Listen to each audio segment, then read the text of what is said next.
देखिए बेटा, विश्व का जितना भी वैद्युत ऊर्जा का जनन किया जा रहा है वो सभी हमारे जनरेटर काम करते हैं फैराडे के वैद्युत चुंबकीय प्रेरण के सिद्धांत। ठीक है ना? फैराडे का वैद्युत चुंबकीय प्रेरण के सिद्धांत पर ही प्रत्येक जगह जो है, चाहे वो एटॉमिक हो, चाहे आपका थर्मल हो और चाहे हाइड्रो इलेक्ट्रिक हो, प्रत्येक जगह हम लोग अल्टरनेटर या एसी जनरेटर को ही चलाते हैं और उससे वैद्युत ऊर्जा का जनन करते हैं। तो वो जनरेटर जो है किस सिद्धांत पर काम करते हैं? तो फैराडे के वैद्युत चुंबकीय प्रेरण के सिद्धांत पर काम करते हैं। हमारे चाहे जितने भी जनरेटर हैं वो किस सिद्धांत पर काम करते हैं? फैराडे के वैद्युत चुंबकीय, बहुत पूछता है, फैराडे के वैद्युत चुंबकीय प्रेरण, लिख लेंगे, प्रेरण के सिद्धांत पर बेटा कार्य करता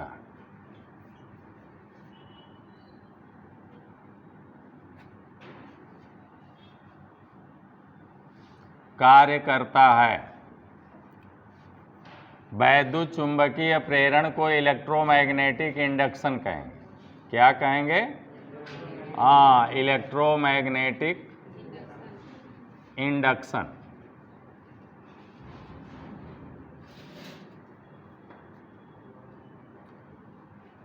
तो ध्यान से सुन लें। सबसे पहले ओर्स्टेड ने बताया कि जब किसी कंडक्टर या तार में आवेश प्रवाहित होता, 1820 में उन्होंने बताया कि जब किसी कंडक्टर में कोई आवेश प्रवाहित होता है बेटा, या आवेश प्रवाह की दर को धारा कहते हैं अथवा धारा प्रवाहित होती है, तो उस कंडक्टर अथवा तार के चारों तरफ चुंबकीय क्षेत्र बनने लगता, बिना चुंबक के चुंबकीय क्षेत्र बनने लगता। 1820 में ओर्स्टेड वैज्ञानिक ने बताया कि यदि तार में आवेश अथवा धारा का प्रवाह हो रहा है तो उसके चारों तरफ बिना चुंबक के चुंबकीय क्षेत्र बनने लगता है।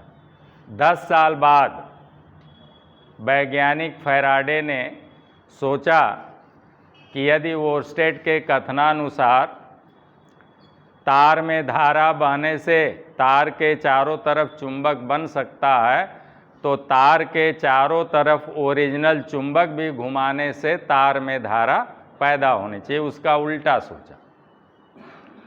तो इस प्रयोग को करने के लिए बेटा कि हम तार ले लें और उसके चारों तरफ चुंबक हम चलावें तो देखें कि तार में धारा पैदा होती है कि नहीं होती है, इस बात को साबित किया उन्होंने और वही बन गया इलेक्ट्रोमैग्नेटिक इंडक्शन या फैराडे का वैद्युत चुंबकीय प्रेरण। यानी बेटा चुंबक के प्रभाव से वैद्युत ऊर्जा का जनन करना या वैद्युत पैदा करना ही वैद्युत चुंबकीय प्रेरण, इलेक्ट्रोमैग्नेटिक इंडक्शन है। तो उन्होंने क्या किया, फैराडे साहब ने एक तार लिया और ऐसे जो है उसको कॉइल के रूप में बनाया और यहाँ पर गैल्वेनोमीटर लगा दिया। ये क्या लगा दिया? गैल्वेनोमीटर। और एक चुंबक ले लिया बेटा, ये नॉर्थ पोल और ये साउथ पोल। नॉर्थ पोल से चुंबकीय बल रेखाएं निकल रही हैं, नॉर्थ पोल से चुंबकीय बल रेखाएं निकल रही हैं जिन्हें फ्लक्स फाई कहेंगे। और इन फ्लक्स फाई में परिवर्तन कराने के लिए इसमें जो बल रेखाएं घुस रही हैं बेटा, उनमें परिवर्तन यानी डी फाई कराने के लिए डिफरेंस इनटू फ्लक्स। फ्लक्स क्या है? तो किसी तल से लंबवत गुजरने वाली चुंबकीय बल रेखाओं की संख्या ही चुंबकीय फ्लक्स कहलाती। किसी भी तल के लंबवत गुजरने वाली चुंबकीय बल रेखाएं ही चुंबकीय फ्लक्स हैं। इन्हें फाई से डिनोट करते हैं और वेबर में मापते हैं। तो ये जो डी फाई है, डिफरेंस इनटू फ्लक्स में, यानी फ्लक्स में परिवर्तन करा। तो फ्लक्स में ऐसे अगर चुंबक रखा रहेगा तो फ्लक्स में परिवर्तन नहीं होगा, इसलिए चुंबक को उन्होंने दूर पास चलाना शुरू किया, आगे और पीछे गति कराना शुरू किया। तो उन्हें सफलता मिली। सफलता तो बहुत बाद में मिली, देर में मिली। झुझलाकर जब उन्होंने इस चुंबक को फेंक दिया तो चुंबक जो है इस कुंडली से उस पार गुजरा, तब उनको लगा कि हाँ पॉइंटर जो है गैल्वेनोमीटर का डिफ्लेक्ट हुआ। तो डिफ्लेक्ट तब होगा बेटा जब उसमें धारा का प्रवाह होगा। यही जानने के लिए उन्होंने गैल्वेनोमीटर लगाया। ये गैल्वेनोमीटर में 0 यहाँ मध्य में होता है, उसके बाद धारा इधर भागेगी तो इधर भागेगा, उधर भागेगी तो उधर भागेगा। तो हम लोग जान जाएंगे कि धारा कब क्लॉकवाइज चल रही है, कब एंटी क्लॉकवाइज चल रही है। तो इस बात को उन्होंने साबित किया कि हाँ, जो मैं सोच रहा हूँ कि यदि तार के चारों तरफ चुंबक को चलाया जाए तो तार में भी धारा पैदा होगी, और वो उन्होंने साबित कर दिया। और ये गैल्वेनोमीटर का पॉइंटर चलने लगा। और ये जो है जब पास ले आए बेटा तो ये भी नॉर्थ पोल बन गया। ये नॉर्थ पोल बनने की वजह से ऐसे धारा बहेगी, यानी ऐसे धारा बहने लगी। बोलिए भैया, ऐसे धारा आई बहने लगी।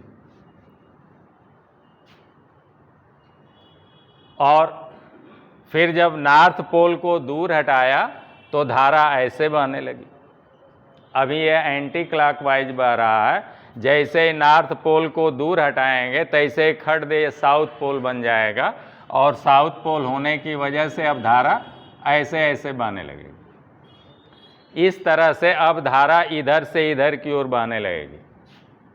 अगर इसे हम ए कहें, इसे बी कहें, तो आपसे पूछेगा कि चुंबक को पास ले आवें। यदि नॉर्थ पोल को पास ले आवें तो कुंडली का पास वाला सिरा जो है सेम पोल का बनकर, और सेम पोल में प्रतिकर्षण होता है, इसलिए वो सेम पोल बनता है और पास लाने का विरोध करता है। यही लेंज ने बताया कि ये जो है प्रेरित जो धारा है और प्रेरित जो वोल्टेज है, ये उसी का विरोध करता है जिससे उत्पन्न होता है। तो चुंबक के गति से ही ये उत्पन्न हो रहा है, उसी के गति का ये विरोध कर रहा है। सेम पोल बनकर उसे पास आने से रोक रहा है। और जब दूर हटाते हैं तो खड़ दे साउथ पोल बन जाता है और नॉर्थ साउथ में आकर्षण होने लगता है। और जब साउथ पोल बन जाएगा तो धारा देखिए ना ऐसे ऐसे बहने लगेगी। फिर धारा ए से बी की ओर बहने लगेगी इसी कुंडली में। तब जो है हमारा गैल्वेनोमीटर का पॉइंटर जो है इधर की ओर भाग जाएगा, और इधर की ओर, इस दशा में इधर की ओर भाग गया।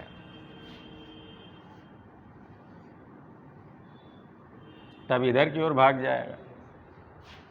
तो ये है, तो ये उन्होंने प्रैक्टिकल किया। यही है फैराडे का वैद्युत चुंबकीय प्रेरण का नियम। इसके तहत उन्होंने बताया कि इसमें जो पहले वोल्टेज बनेगा, यानी जिसे हम लोग विद्युत वाहक बल कहते हैं बेटा, तो पहले ईएमएफ बनेगा, या कहेंगे प्रेरित विद्युत वाहक बल, जिसे शॉर्ट में हम लोग ईएमएफ, इंड्यूस्ड इलेक्ट्रोमोटिव फोर्स कहेंगे। और इसे कैपिटल ई से डिनोट करते हैं, ई बराबर एन डी फाई बटे डी टी।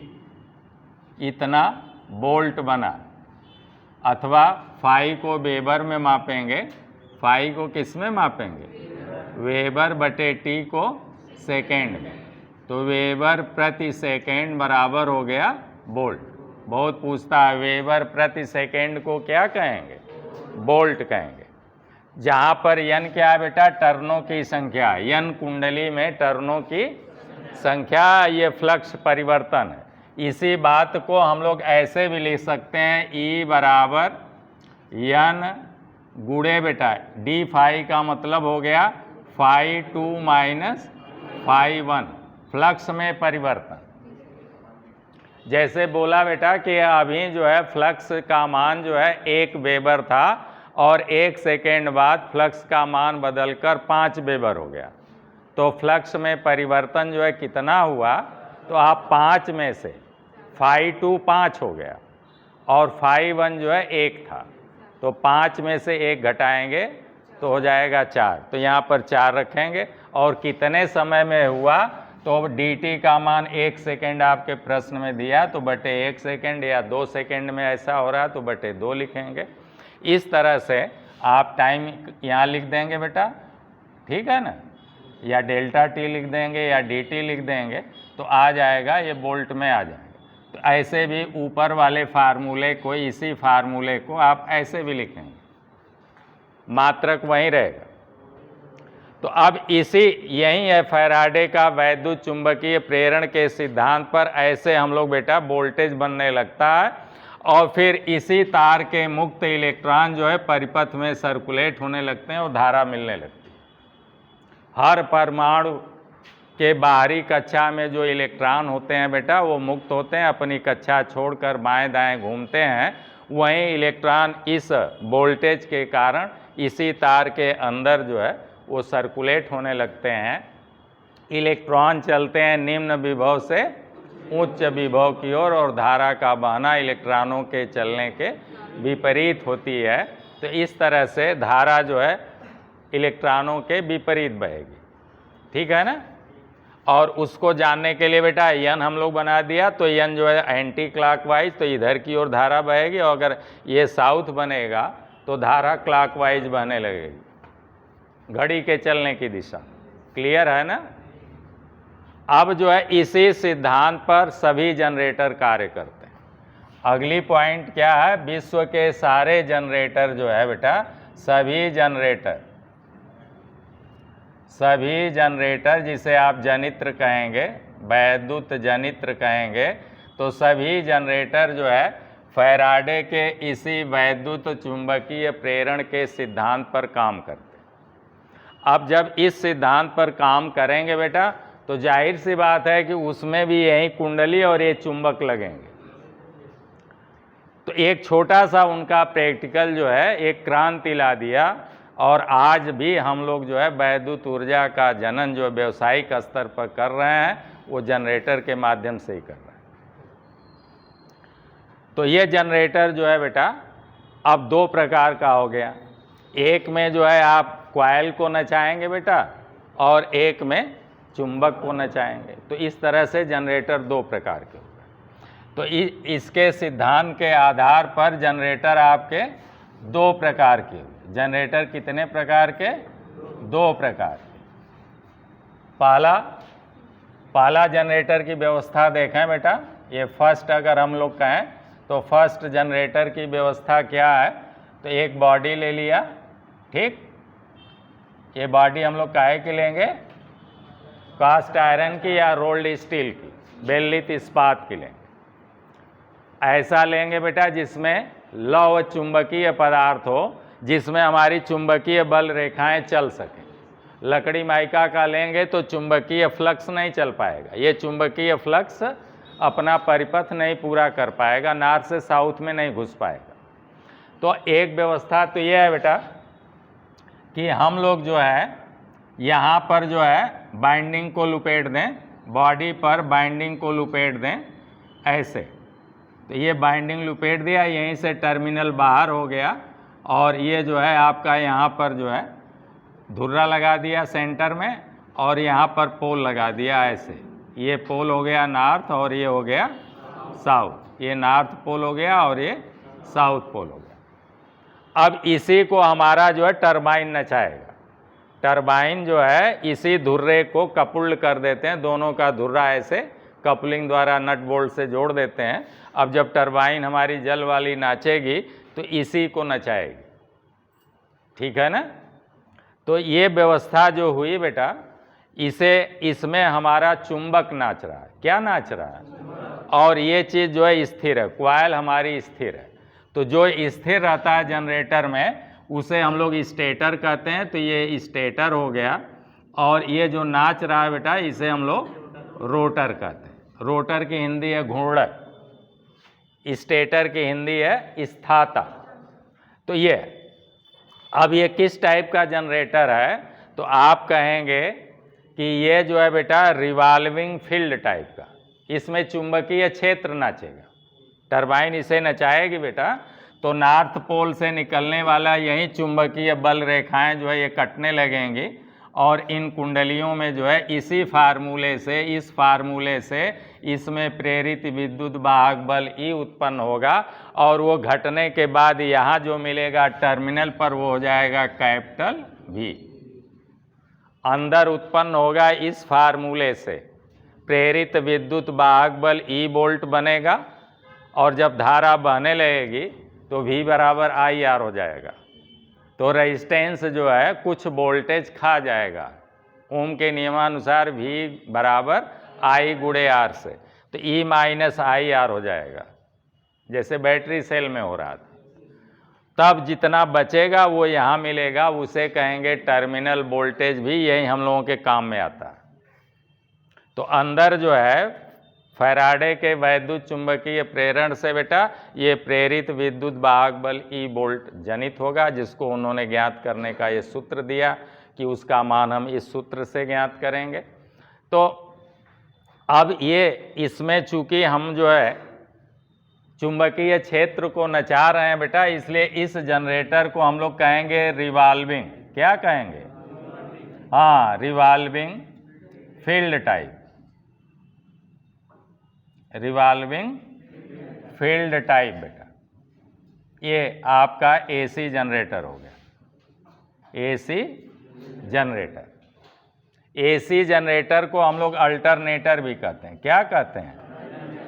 अल्टरनेटर, अल्टरनेटर भी कहेंगे, या हिंदी है इसकी प्रत्यावर्तक कहेंगे।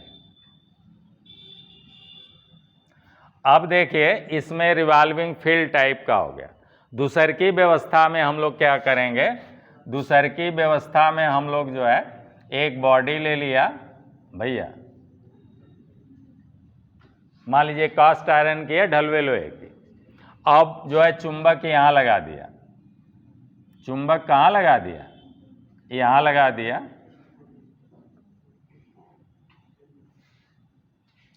और यहाँ बीच में धुर्रा लगा दिया, और इस पर जो है आर्मेचर चढ़ा दिया, मान लीजिए ये आर्मेचर हो गया, और इसके खांचों में बाइंडिंग पिरो दिया।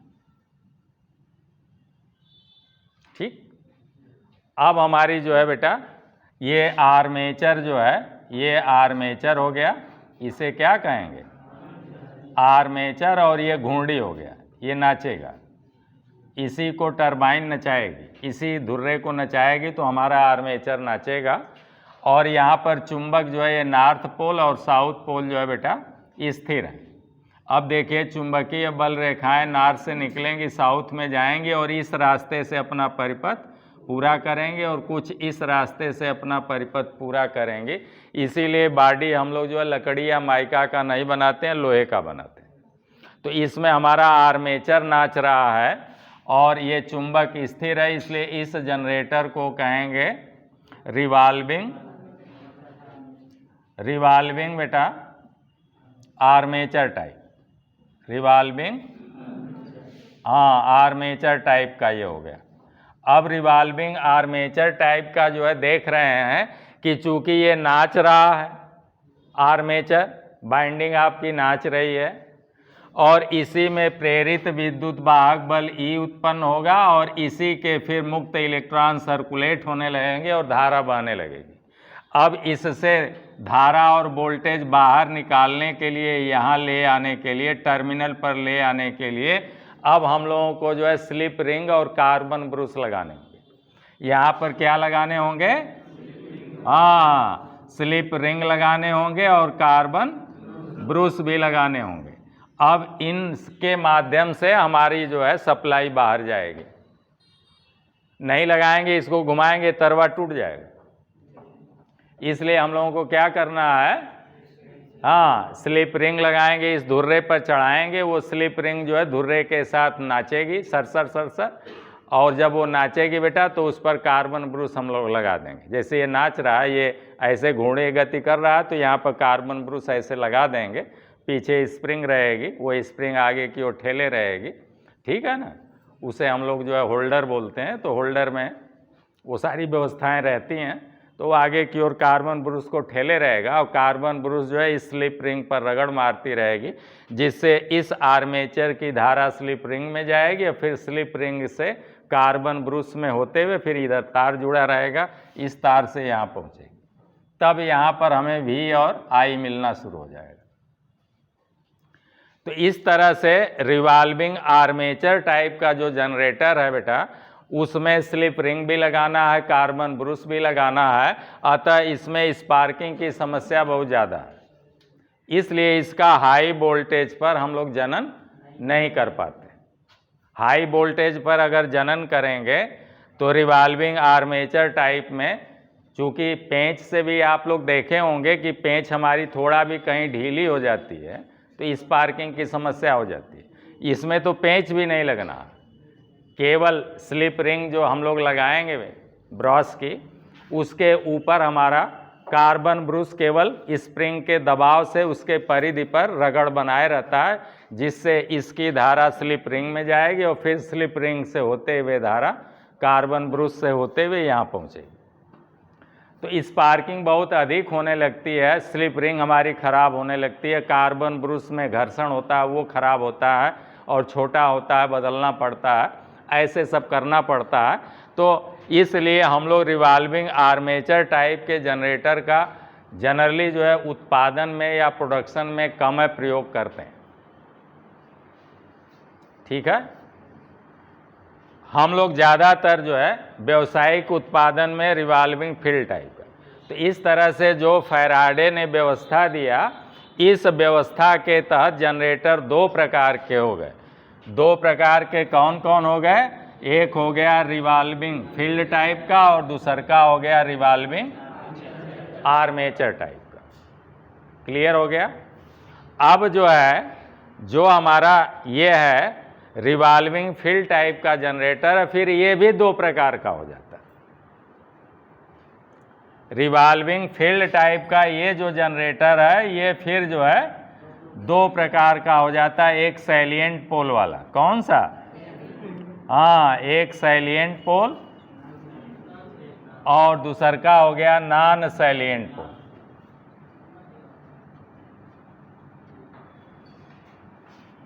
इस समय ये सैलिएंट पोल है। इस समय कौन पोल है? सैलिएंट माने उभरे हुए, उभरे पोल जनरेटर, उभरे हुए पोल वाले जनरेटर बेटा।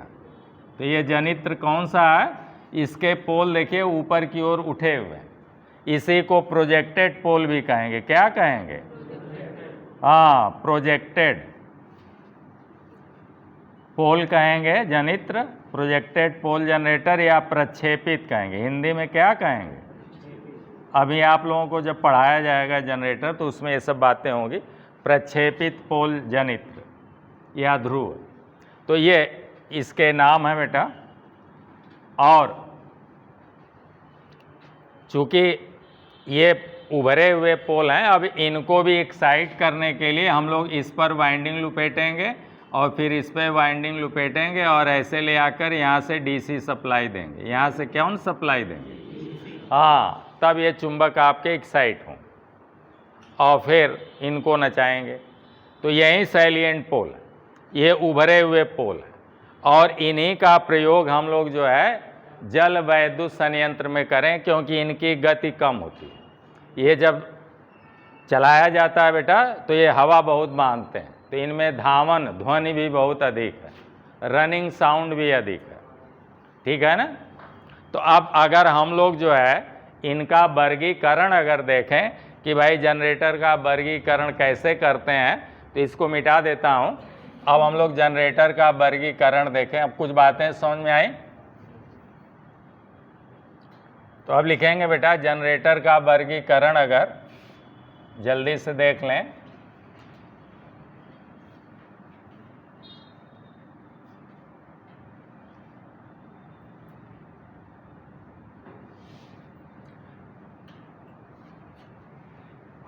वैद्युत जनित्र का वर्गीकरण, ठीक है ना?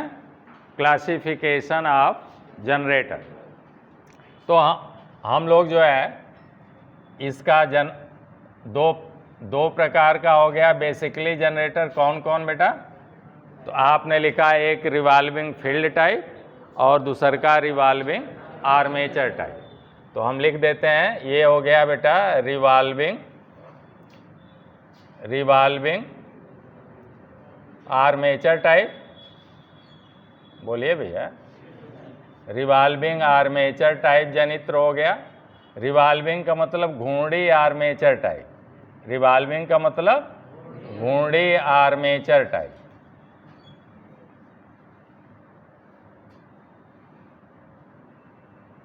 प्रकार जनित्र लिख लिया।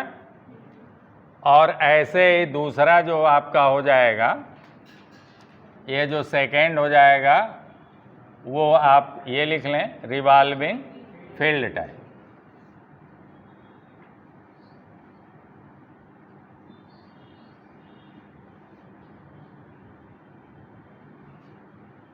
ये तो बेस हो गया। अब रिवॉल्विंग फील्ड टाइप भी दो प्रकार का हो गया। रिवॉल्विंग फील्ड टाइप भी कितने प्रकार का हो गया? दो प्रकार का हो गया बेटा। एक हो गया सैलिएंट पोल, सैलिएंट पोल जनरेटर, और एक हो गया बेटा non salient, non salient pole generator. लिख लेंगे।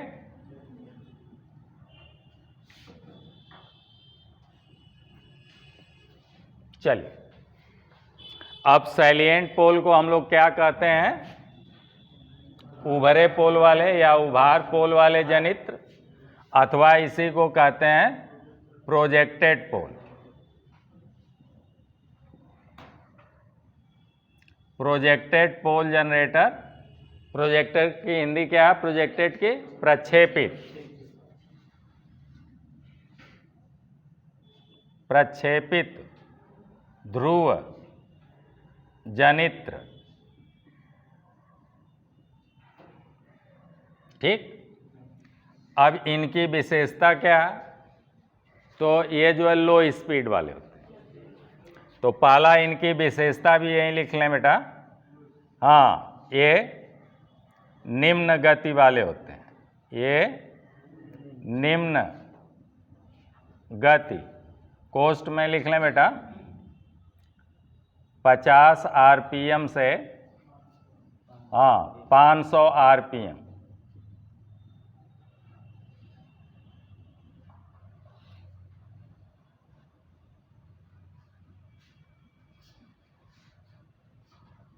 गति वाले होते हैं, निम्न गति वाले। दूसर का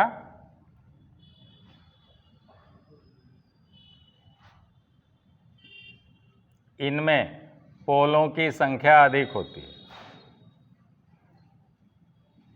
इनमें पोलों की संख्या अधिक है।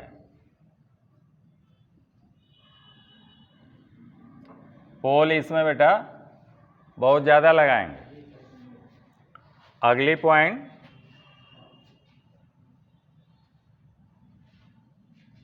इनका व्यास अधिक, इनका व्यास, ये वाला व्यास बेटा, ये वाला व्यास, ठीक है ना? तो इनका व्यास अधिक, कोष्ठ में 3 से 6 मीटर होता है, 3 से 6 मीटर होता है। व्यास अगर ऐसे देखें बेटा, तो 3 से 6 मीटर, यानी 6 मीटर लेंगे तो 3 मीटर नीचे 3 मीटर ऊपर, तो धुर्रा यहाँ आएगा। अब यूँ 3 मीटर नहीं होगा। समझ में आया ना? इसलिए इन्हें ऐसे प्रयोग न करके इन्हें ऐसे प्रयोग करते हैं, ऊर्ध्वाधर। और अब जो है इधर 3 मीटर निकलेगा, 3 मीटर इधर, और ऐसे ऐसे नाचेगा।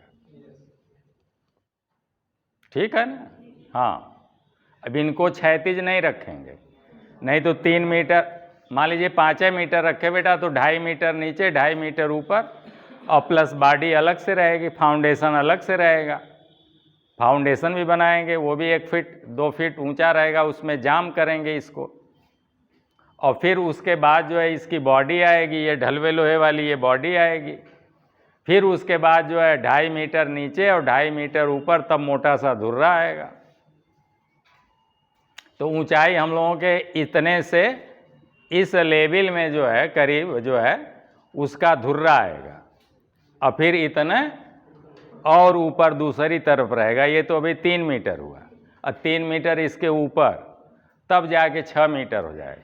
तो इसको हम लोग ऐसे ऐसे न चला के, यानी इसके धुर्रे को बेटा क्षैतिज न रखकर इसके धुर्रे को अब ऊर्ध्वाधर रखेंगे, और 3 मीटर इधर और 3 मीटर इधर व्यास हो जाएगा, और ऐसे ऐसे नचाएंगे। क्लियर हो गया? तो इसका व्यास बेटा अधिक होता है, 3 से 6 मीटर होता है। अगला पॉइंट लिख लें। हाँ, अक्षीय लंबाई, अक्षीय लंबाई कम होती है। अक्षीय लंबाई कम, हाँ, 1 से 1.5 मीटर होती है।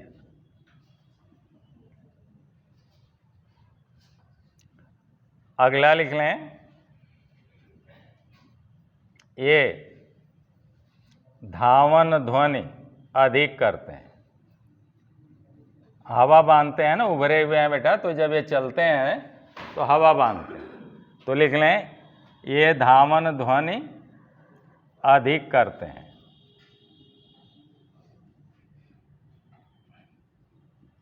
अगला,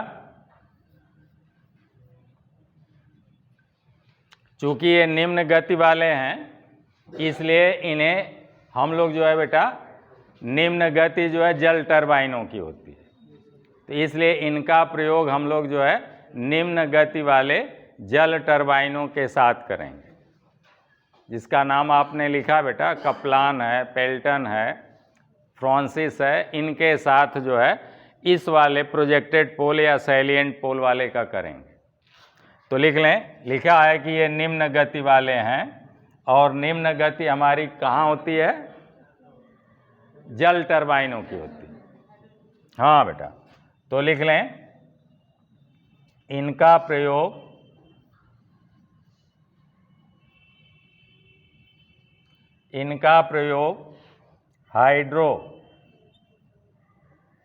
हाइड्रो पावर प्लांट में,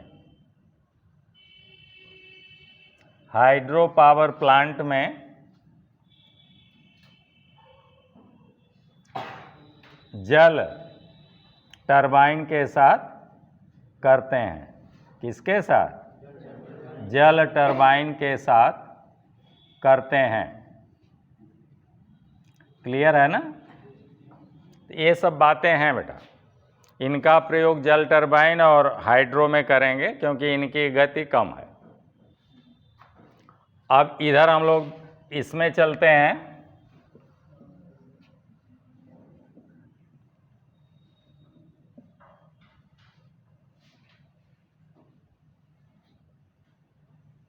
नॉन सैलिएंट पोल, किसमें चलना है? नॉन सैलिएंट पोल जनरेटर बेटा, यानी बिना उभार वाले पोल जनित्र, ठीक? अथवा इसी को हम लोग कहते हैं सिलिंड्रिकल पोल। क्या कहते हैं? या कहेंगे सिलिंड्रिकल पोल जनरेटर, ठीक है? सिलिंड्रिकल को कहेंगे बेलनाकार पोल जनित्र।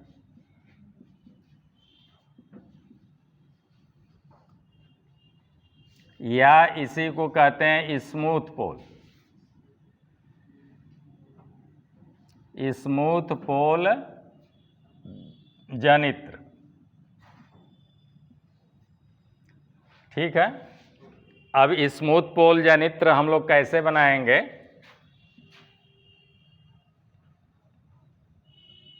तो अभी जो हम लोग बनाए थे बेटा,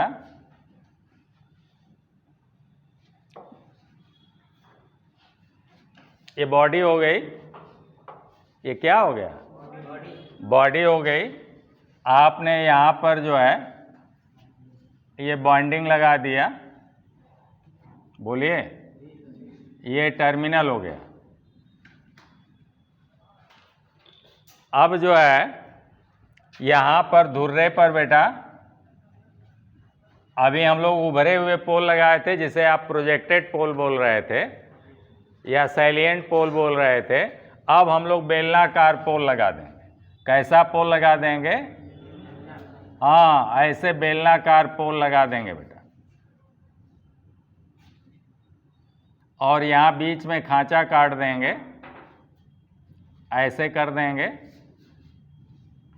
बाइंडिंग को एक्साइट करने के लिए इसमें बाइंडिंग भरेंगे, यहाँ पर डीसी सप्लाई देंगे।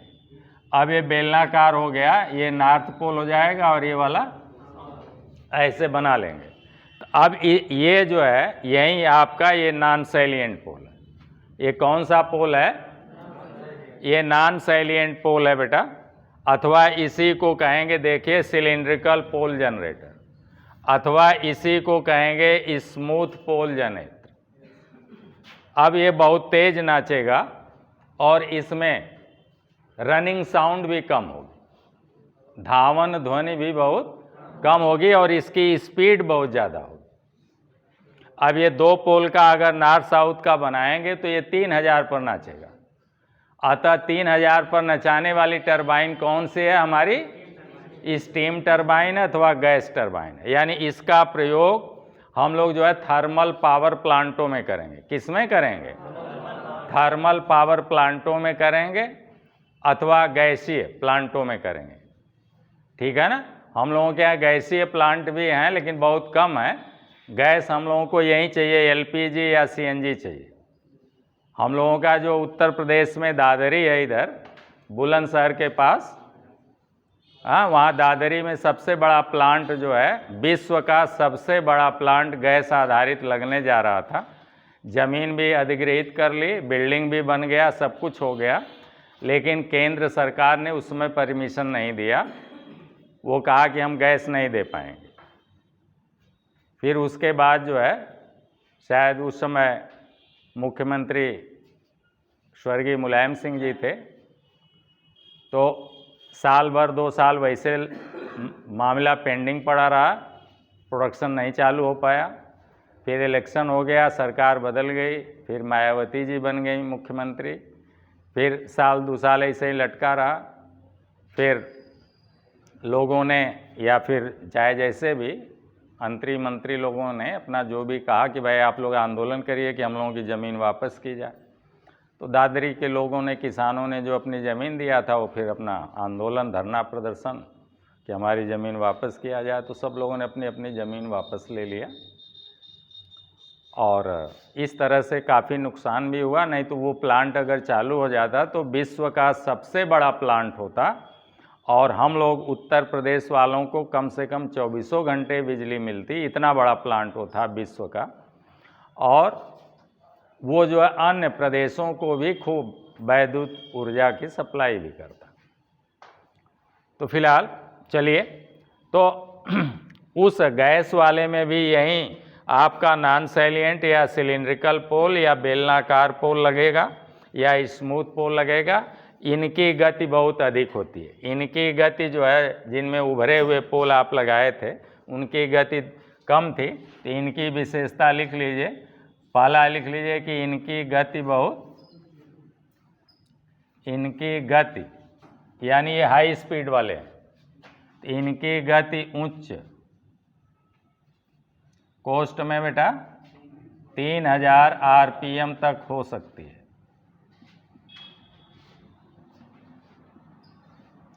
इनकी गति बहुत उच्च होती है। दूसरा, इसमें पोलों की संख्या, हाँ पोलों की संख्या बेटा 2 से 6 रखते हैं। पोलों की संख्या 2 से 6 रखते हैं, अमूमन 2 ही रखते हैं। तीसरा लिख लें, इनकी अक्षीय लंबाई अधिक होती है। इनकी अक्षीय लंबाई अधिक, कोस्ट में बेटा 3 से 6 मीटर होती है। 6 मीटर होती है। व्यास इनका कम होता है, इनका व्यास कम, व्यास बेटा कम, कोस्ट में लिख लें 1 से 1.5 मीटर होता है।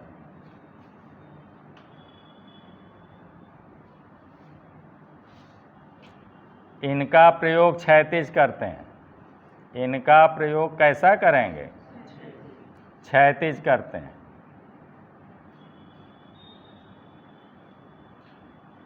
इनका प्रयोग बेटा क्षैतिज करते हैं और इनका प्रयोग ऊर्ध्वाधर करते हैं। इनका प्रयोग कैसे करते हैं? ऊर्ध्वाधर करते हैं।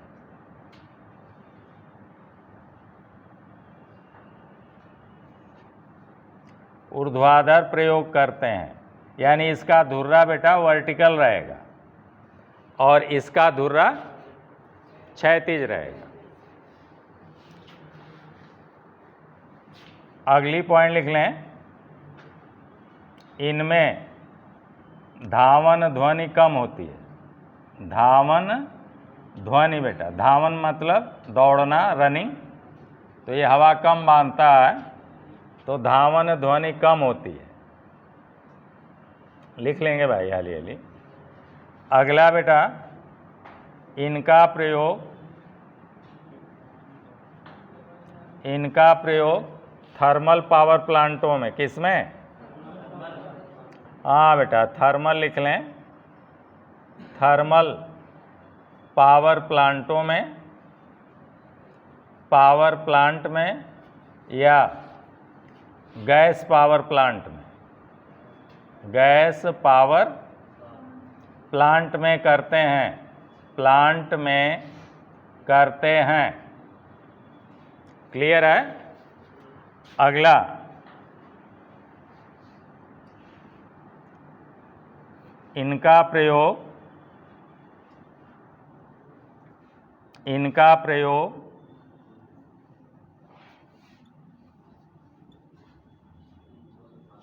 उच्च गति टरबाइन, उच्च गति टरबाइन, जैसे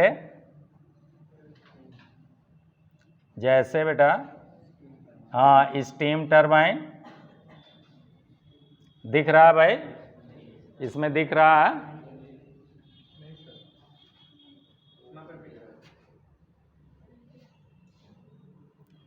इसका प्रयोग उच्च गति टरबाइन जैसे स्टीम टरबाइन व गैस टरबाइन में करते हैं। स्टीम टरबाइन व गैस टरबाइन में करते हैं। तो ये हो गया, ये आपकी विशेषताएं हो गई। इस तरह से कुछ आपने जनरेटर के विषय में देखा। अब चूंकि एसी बेटा हमारी जो है वेव फॉर्म में चलती है, तो इसमें जो भी वेव फॉर्म में तरंग रूप में चलेगा उसमें आयाम होगा, आवर्तकाल होगी, आवृत्ति होगा, ये सब होगा। तो इसमें भी आवृत्ति होती है। इंडिया में आवृत्ति एफ, इंडिया में जो आवृत्ति है, फ्रीक्वेंसी जिसे कहते हैं, आवृत्ति यानी फ्रीक्वेंसी,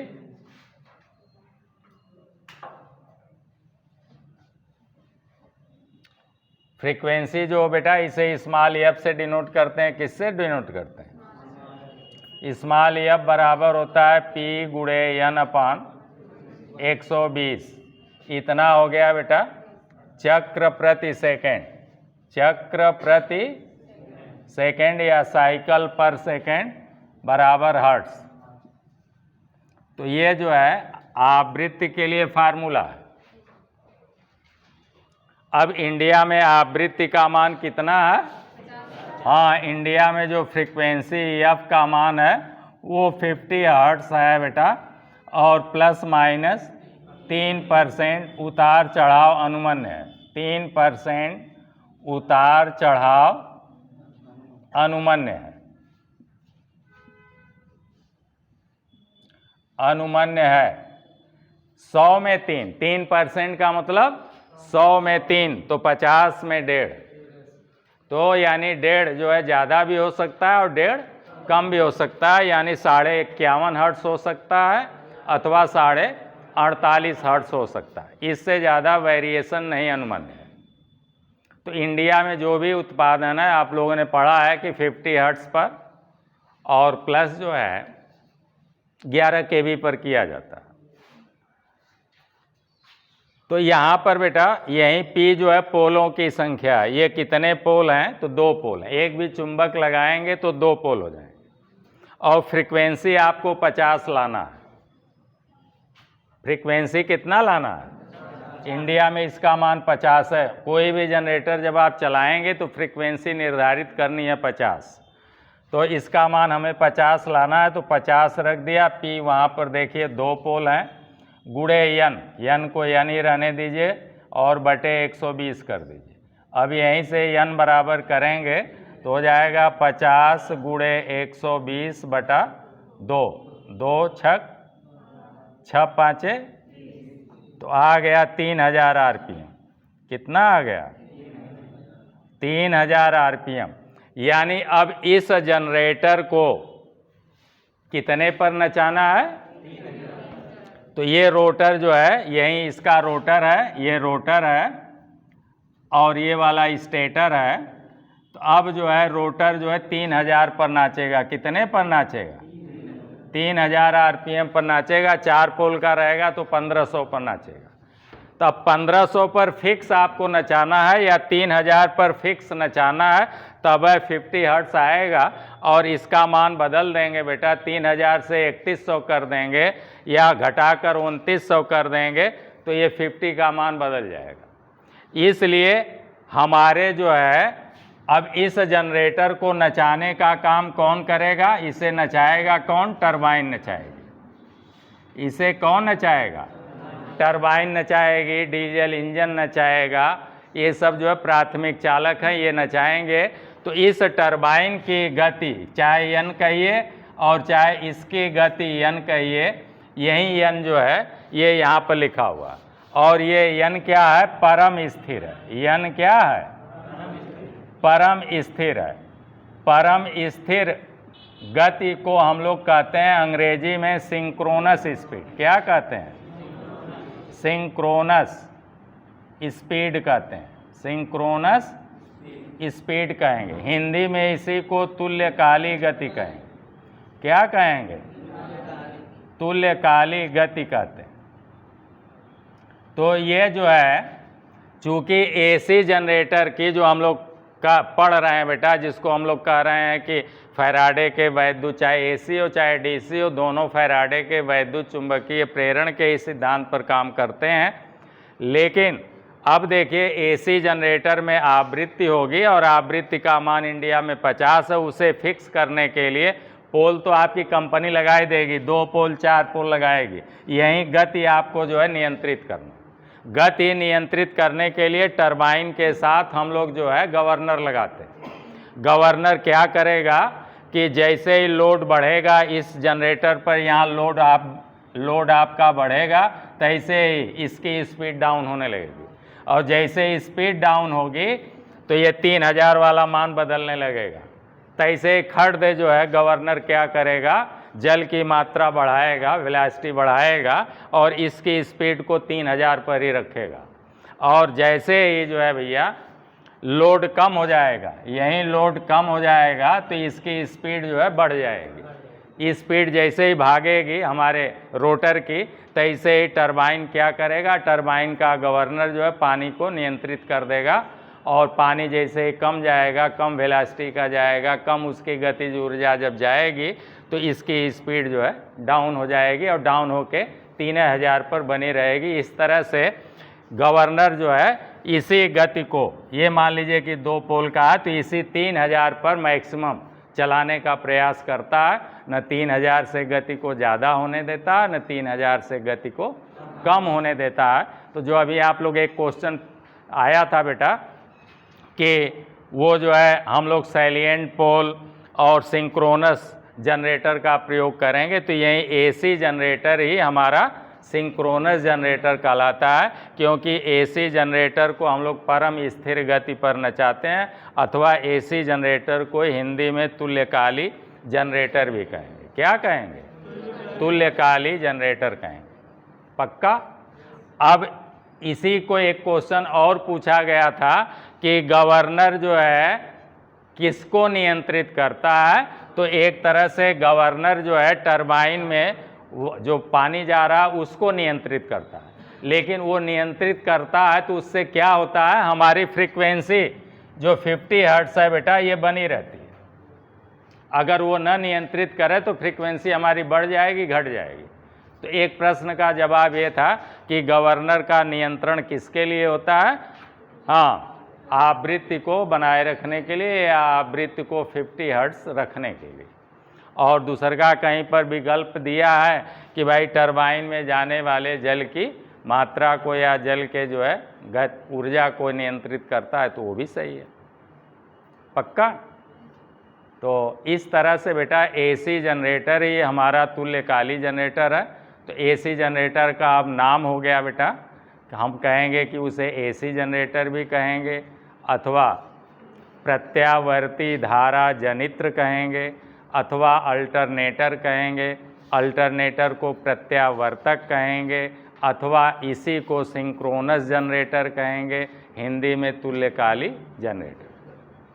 तो कई जगह पूछा कि सिंक्रोनस जनरेटर है, दे दिया डीसी जनरेटर है, फिर दे दिया डायनमो है, एक जगह दे दिया एसी जनरेटर। तो एसी जनरेटर ही हमारा सिंक्रोनस जनरेटर है या तुल्यकाली जनरेटर। तो चलिए आज की टॉपिक यहीं समाप्त करते हैं, फिर अगले वीडियो में मिलते हैं। तब तक के लिए आप लोगों को ढेर सारी मंगलमय शुभकामनाएं। धन्यवाद।